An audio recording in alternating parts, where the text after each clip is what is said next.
Hello အားလုံးပဲမင်္ဂလာပါရှင်ဒီနေ့မှာတော့နေရလည်းအရန်ပူပြီးတော့ဟိုနေ့ကဖြိုထိုးထားပြီးလို့ကြံနေတယ်ဒီနှစ်ထပ်အောင်လုံးကြော်လေးလည်းရှိနေကြတယ်အိမ်မှာရှိတဲ့ပစ္စည်းလေးနဲ့စုပြီးတော့လော်လော်ကူကူလေးပဲရွှေရင်အေးလေးလောက်စားဖြစ်ပါတယ်ပစ္စည်းကတော့အရန်မစုံဘူးပေါ့နော်ဒါပေမဲ့ချိုအေးလေးနဲ့အရန်စားလို့ကောင်းပါတယ်ရှင်ပထမဆုံးဖြိုးတာကူကြိုပေးရင်အတွက်ပကွက်ဆူတဲ့ရင်လေးဦးလေးကိုတာကူကိုစံချိန်ခွက်နဲ့တစ်ခွက်နဲ့တစ်ဝက်စာလောက်ကိုထည့်ပေးလိုက်ပါတယ်ဒီတစ်ခါလောက်စားတော့အရန်တော့မစုံဘူးပေါ့နော်ဒီနေရာမှာမြောက်ဖက်တွေပါရရှိရင်ထည့်ပြီးတော့ပြုတ်ပြီးတော့ထည့်သုံးနိုင်ပါတယ်နော်ဒီနေ့ကအချိန်နဲ့သိမရတာနဲ့ဖြို့ပါမိုးလက်ဆောင်ဖောက်ဆိုလို့ရှိရင်လည်းနေနာပဲဝယ်ပြီးတော့ပေါ့နော်လောက်စားဖြစ်ပါတယ်။အောင်လုံးကြော်လုံးနေလေးကိုသိချင်ရင်ခေါ်မဲအောင်မှာဝင်ရင်ခက်ပေးနိုင်ပါတယ်။လုံနေလေးကိုလေးလေးချထားပေးမယ်နော်။ဒီတာကူကိုတော့ဖြို့ပါနည်းနည်းလေးတမအောင်ဝင်ပြီးတော့ပေါ့နော်အဖုံးနဲ့အုပ်ပြီးတော့15မိနစ်လောက်ပြုတ်ထားပေးလိုက်ပါတယ်။မိအလဲလဲနေထားလေးနဲ့ပေါ့နော်။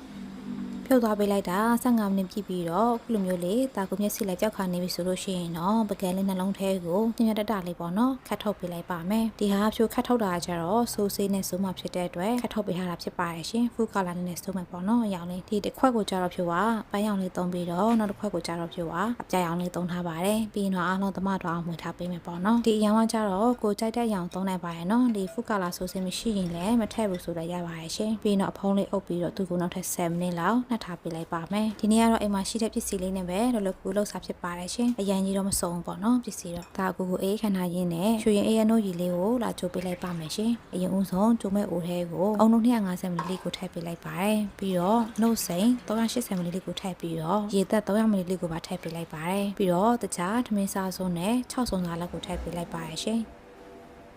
နောက်ဆုံးကြမှာစားလေးနှင်းငယ်ကိုထည့်ပြီးတော့နှုတ်စီသမင်းစားစုံနဲ့နှစ်စွန်းစာလောက်ကိုပါထည့်ပေးလိုက်ပါတယ်ဒီနှစ်စွန်းစာမမပေါ့နော်ဒီနေရာမှာနှုတ်စိန်နဲ့မတက်ဘူးဆိုလို့ရှိရင်နွားနှုတ်ကိုထည့်သုံးနိုင်ပါတယ်နော်ပြီးရင်တော့အားလုံးသမတော်အောင်မှထားပေးလိုက်မယ်သမတော်ပြီဆိုလို့ရှိရင်မီးကိုဖွင့်ပြီးတော့နည်းနည်းလေးဆူလာတဲ့အထိပေါ့နော်ကြိုသွားပေးလိုက်ပါမယ်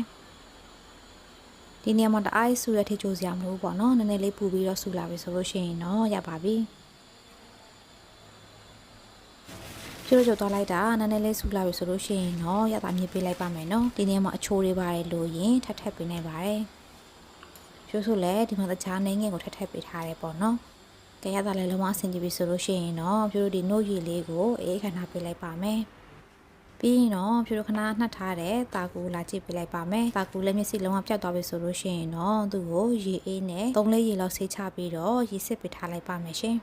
ကဲခုဆိုလို့ရှိရင်တော့ရွှေအိမ်ပွဲစပြင်ရန်အတွက်ပေါင်ပစ္စည်းလည်းအားလုံးစစ်သေးဖြစ်နေပါပြီဒီမှာဆိုလို့ရှိရင်ပါမုတ်ပါမယ်ပြီးတော့ခဏဖြိုးကြိုပြီးတော့ရေဆေးပြီးရေစစ်ထားတဲ့တာကူပါမယ်ပြီးတော့ဒီမုတ်လက်ဆောင်ဖက်လေးကတော့ဖြိုးဒီနေ့လုံးဝအချိန်ကြာတာနဲ့ဆိုင်မှာပဲဝယ်ပြီးသုံးလိုက်တယ်ပေါ့နော်ပြီးတော့ကောက်ညင်ပေါင်းလေးနှင်းငယ်ပါမယ်ပြီးတော့မနေ့ကထိုးထားတဲ့နှစ်ထပ်အုံလုံးကြောနှင်းငယ်နဲ့ရေခဲလေးနှင်းငယ်ပြီးတော့အေးခန့်ထားတဲ့ဒီနှုတ်ရည်လေးပဲဖြစ်ပါရဲ့ရှင်ကဲအားလုံးလည်းအစစ်သေးဖြစ်နေပြီဆိုလို့ရှိရင်တော့ဖြိုးတို့စားမပကယ်လေးထဲကိုလိုအပ်တဲ့လောက်လေးပေါ့နော်ထည့်ပေးလိုက်မယ်ပြီးရင်တော့ရေခဲအေးလေးကိုပေါ်ထည့်ပြီးလို့ရှိရင်အေးခန့်ထားတဲ့နှုတ်ရည်လေးကိုပါဖြိုးတို့ကိုလိုအပ်တဲ့လောက်ဆန်ပေးလိုက်ပါမယ်